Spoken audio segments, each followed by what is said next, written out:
नमस्कार दोस्तों, पैगंबर मोहम्मद साहब की शादी का बीजेपी प्रवक्ता ने मजाक उड़ाया। पूरी दुनिया के मुस्लिम मुल्क भारत देश से नाराज हो गए।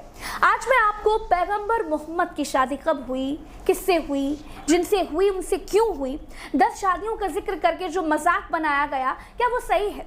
क्या कुछ भगवान श्री कृष्ण की 16,000 रानियों वाले किस्से से कुछ मिलता जुलता है क्या? आज मैं आपको ये सब कुछ बताऊं। तो दोस्तों, पहली बात तो ये है कि शादी के वक्त हजरत आयशा की उम्र को लेकर इस्लामिक स्कॉलर्स की राय एक नहीं है। भारत से फरार चल रहे इस्लामिक स्कॉलर जाकिर नाइक का कहना है कि मेडिकल साइंस के मुताबिक जब किसी लड़की को पीरियड्स होने लगते हैं तो वो शादी के योग्य मान ली जाती है। कुरान में भी लड़के और लड़कियों की शादी की उम्र तय नहीं की गई है। बस इतना कहा गया है कि जब लड़की और लड़कियां बालिग हो जाएं तो उनका निकाह कर देना चाहिए। मुस्लिम धर्म गुरुओं के मुताबिक दुनिया के हर किस्से में लड़कियों को पीरियड्स की उम्र अलग अलग बताई जाती है। ठंडे इलाकों में लड़कियों का मासिक धर्म देर से शुरू होता है, जबकि गर्म देशों में 9 से 10 साल में शुरू हो जाता है। सऊदी अरब एक गर्म जलवायु वाला देश है। मुस्लिम जानकारों के मुताबिक वहां की लड़कियां 10 साल में ही बड़ी हो जाती हैं। मुस्लिम स्कॉलर्स के मुताबिक उस समय हजरत आयशा की नबी से शादी 9 साल में बालिग उम्र में हुई थी। दारुल उलूम देवबंद की वेबसाइट दारुल इफ्ता के मुताबिक हजरत मोहम्मद साहब से हजरत आयशा की जब शादी तय हुई थी तब उनकी उम्र 6 साल की थी। जब उनकी रुखसती यानी जब उनकी विदाई हुई, यानी जिसे गौना भी कहा जा सकता है, तब उनकी उम्र 9 साल कुछ महीने की थी। सही बुखारी के मुताबिक नबी से निकाह के वक्त हजरत आयशा की उम्र 6 साल थी और नबी की उम्र 53 साल की थी, मगर उनकी रुखसती 9 साल की उम्र में तब हुई जब वो शारीरिक रूप से बालिग हो गई और रुखसती का ये पैगाम उनकी माँ ने ही भिजवाया था। जामिया मिलिया इस्लामिया से इस्लामिक रिसर्च में एमए कर चुके अबरार अहमद कहते हैं कि इस्लामिक वर्ल्ड में रिसर्च बहुत कम हुए हैं।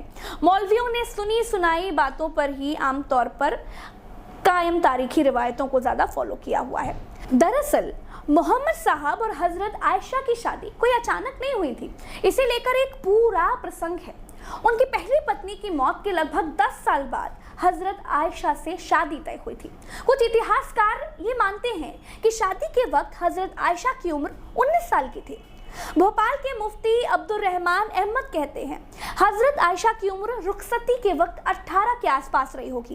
काशना नबुवत किताब में भी हजरत आयशा रजी की शादी के वक्त उम्र 18 साल बताई गई है। उनकी पहले से कहीं शादी तय थी और लड़के वालों ने किसी बात से शादी से मना कर दिया था। इसकी खबर एक औरत ने हुजूर तक पहुंचाई और फिर इसके बाद हजरत आयशा रजी की माँ के पास शादी का पैगाम भेजा गया था। दरअसल हुजूर ने अपनी पूरी जिंदगी अपनी पहली बीवी हजरत खादिजा की मौत के बाद 10 और शादियां की और इनमें हजरत आयशा के अलावा बाकी सब विधवा और तलाकशुदा थीं और अलग अलग परिस्थितियों के कारण समाज से बहिष्कृत महिलाएं थीं। अबरार अहमद कहते हैं कि इन शादियों का मकसद समझने के लिए आपको पैगंबर मोहम्मद साहब के उस वक्त के उस सामाजिक आर्थिक हालात और कुरीतियों को समझना बेहद जरूरी है। उस वक्त पूरी दुनिया में औरतों पर जुल्म हो रहा था। अरब में महिलाओं का बाजार लगता था। लोग एक औरत बेचते और दूसरी औरत खरीद कर घर ले जाते थे, गुलामों की तरह रखते थे, अय्याशी करते थे और फिर कुछ दिन के बाद उसे बेचकर अगले ले आते थे। औरतों के इन हालात के कारण ही वहां के लोग लड़की पैदा होते ही उसे गड्ढा खोदकर जीवित दफन कर दिया करते थे। जो औरत विधवा हो जाया करती थी या फिर तलाकशुदा हुआ करती थी, उन्हें भी बाजार में बिठा दिया करता था। तब नबी ने इस परिस्थिति और ऐसे बाजार का विरोध किया।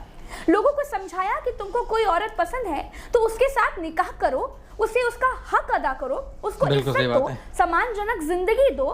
विधवा से शादी करो, गुलाम से शादी करो या तलाकशुदा से शादी करो, उसे हमेशा अपनी सुरक्षा दो।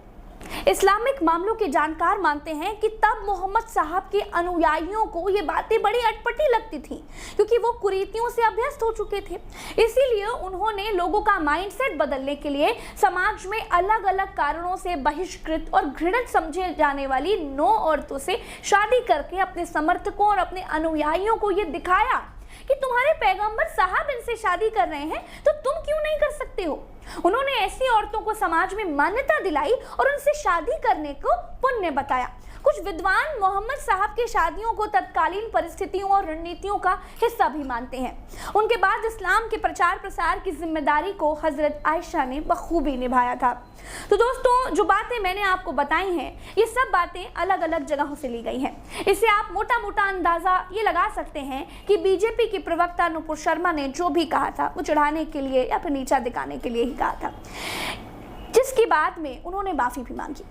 अगर ईश्वर एक है तो दूसरे धर्म के ईश्वर को गाली देकर आपका भला कभी नहीं हो सकता। ईश्वर इंसान से तो बड़ा होता ही है, और अगर दूसरे धर्म का ईश्वर आपसे नाराज है और ईश्वर अल्लाह सब एक ही है तो आपका कल्याण कैसे हो सकता है। खैर दोस्तों, चलते हैं। आज के लिए इतना ही। राम राम, दुआ सलाम, जय हिंद। अगर आप सच के साथी हैं ना तो मुझे ट्विटर पर @प्रज्ञा लाइव नाम से खोजकर फॉलो जरूर कीजिएगा। तो फ्रेंड्स, ये थी प्रज्ञा लाइव। उल्टा चश्मा इनके चैनल का नाम है, यूसी, काफ़ी फेमस है। और जो यूपी में हुआ था, जो रेप का मामला हुआ था, उसमें काफ़ी अच्छी रिपोर्टिंग करती है, काफ़ी मतलब उस टाइम पे चर्चा में आई थी काफ़ी। तो यूसी इनके चैनल का नाम है। तो इनके चैनल का लिंक जो है मैं डिस्क्रिप्शन में दूँ, वहाँ जाके चेक कर सकते हैं। तो इन्होंने बहुत अच्छी रिपोर्टिंग करी, हमारे नबी के बारे में से बताया। डिटेल में तो नहीं बताया, डिटेल में तो एक जो इस्लामिक स्कॉलर थे वही बता सकते हैं, हमारे मौलाना थे वही बता सकते हैं। तो फिर भी उन्होंने काफ़ी हद तक बिल्कुल ठीक बताया। जो हमारे नबी थे उनकी एक ही वाइफ को आ रही थी, बाकी जो उनकी और वाइफ थी वो सारी तलाकशुदा थी। तो आई होप कि ये वीडियो आपको अच्छी लगी होगी। और आपको ये वीडियो अच्छी लगी तो इनके चैनल का लिंक मैं डिस्क्रिप्शन में दे दूँगा, वहाँ जाकर इनके चैनल को चेक कर सकते हैं और इनके चैनल को सब्सक्राइब कर सकते हैं। साथ साथ मुझे भी सपोर्ट कर सकते हैं। मुझे सपोर्ट करने के लिए मेरे चैनल सब्सक्राइब कर सकते हैं। नेक्स्ट वीडियो में मिलेंगे किसी नेक्स्ट टॉपिक के साथ। तब तक अपना बहुत सारा ध्यान रखिए। खुदा हाफिज़।